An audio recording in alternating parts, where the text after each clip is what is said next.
Okay, Hapro Horsham. It's something that we did in class the other night, and you asked for a video on it. And my price for that is that you follow everything I say on this sheet. That is simply a matrix that teaches you how to count, or reinforces your counting skills, rather than calling them into question, as long as you have the confidence that you can count and that this works all the time. So in the song and the progression that we were playing the other night, there was an intro, and I'm going to give you a 3 or 4 part series on that, just tying it all together as to what the intro and what some of the recurrent way of what a second guitar does in this piece. So the first one is looking at this. If you go to the A note and just follow across on this, you'll see that the succession of notes falls under a pattern of 2, 2, 1, 2, 2, 2, 1. The 2 being skipping a note or skipping a fret, however you want to look at it. It's the same thing in effect, and it's called a whole tone. A whole tone when you skip a fret musically. You don't have to think of it in those terms. It'd be helpful to kind of evolve into that. But initially, just think, well, I'm skipping a fret or I'm skipping a note. The first 3 notes, do, re, mi, in the key of A, and I've told you to learn the notes on string 6 because that gives you the notes on string 1. So you get a twofer. You get a twofer on the guitar, and knowing what all the notes are on the guitar on this big mess that you're trying to decipher. And if you do that, you know 2 of the 6 strings, which is 33 1/3% of the guitar notes. You then know just by knowing this one string. That's a good deal. You should buy good deals. So you have A. We're going to start off with A. That's the root note. That means that you just go column 1 to A, and you'll notice that we skip. That comes out to do, re, mi. Now, using this knowledge that, okay, that's the first 3 notes of my scale, is a finger stretcher for the new people, and for the experienced group, you just put your index finger on string 6, fret 5 in the key of A. Key of G, you'd be at fret 3 on string 6, but you know that. So, and then you're going to skip and hit, strike string 6, fret 5, and then string 6, fret 7.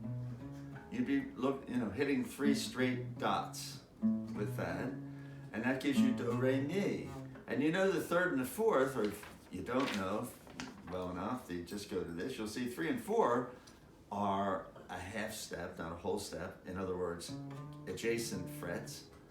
And you would go do, re, mi, fa, but you don't have to do that, because you also know that on any string geographically below, but musically higher, any string below string 6, or any note below that, that same note appears 1, 2, 3, 4, 5 notes up here ahead of further up toward the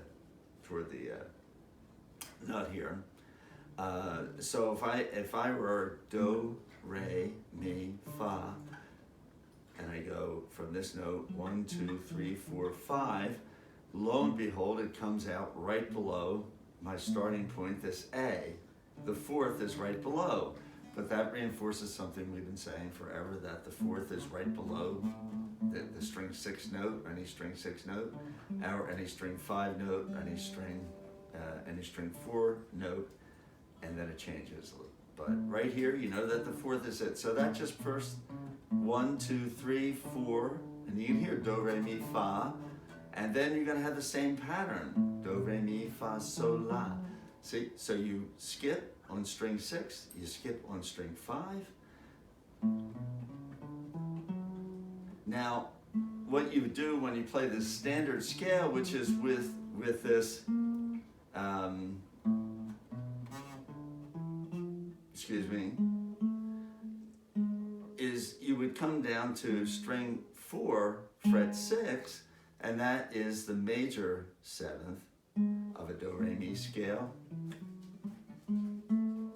But we don't want that major scale, we want what's called a Mixolydian scale, and it just means that instead of playing this 7th major, you flat it and you go back to a note, the 7th, called the dominant 7th, that is 2 frets away, or 1 whole step ahead of that root note. So we have A, B, C sharp, D, E, F sharp, G instead of G sharp. And once again, you just follow right across here, right across the row with A. They're all the notes that I called out, and this is the spacing for the notes, because as I said, these notes, when I get down here, when I get 1, 2, 3, 4, 5 notes away, then I can, for this 4th, that note is also the note right underneath our starting point. And that's wherever we start. This is just a spatial relationship that you can apply anywhere. And now I've just played a Mixolydian scale. The only difference is the 7th. But that means that every new string that I go to, I'm starting on the same starting fret, which is fret 5 in the key of A. So we have this, and that's a Mixolydian scale, and that is what we're going to use well, let me cover one other thing. If I go to A here, which is string 3, fret 2, if I go to that A and I play that Mixolydian scale, you'll notice that I start on string 3, fret 2, string 3, fret 4, then string 3, fret 6. So everything's the same, and it would be because the spaces are going to be the same. The spaces between each of those notes, called degrees of the scale, the 1st, the 2nd, 3rd, 4th. So I had the 1st, 2nd, 3rd, but the 4th now moves up because of this tuning irregularity that we have here. That changes everything. String 3 is tuned, string 3 at fret 4 is tuned to string 2 open. So that moves everything on string 2 down that we do up here. That means that we do up on string 6, 5, and 4. So I start off the same way. String 3, fret 2, string 3, fret 4, string 3, fret 6. But then I go to string 2, fret 3, not string as I did fret 2 on string 3, but I come to string 2, fret 3, and still now I'm going to skip the same way.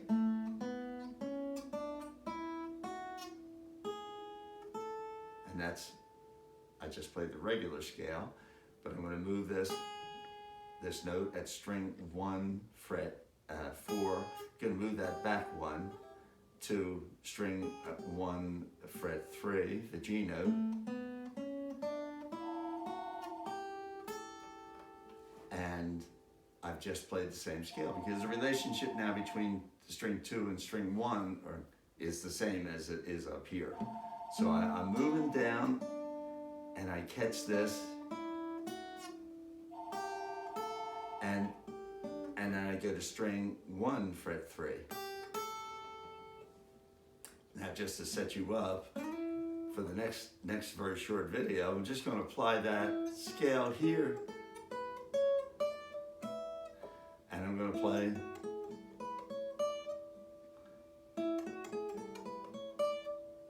and then it goes,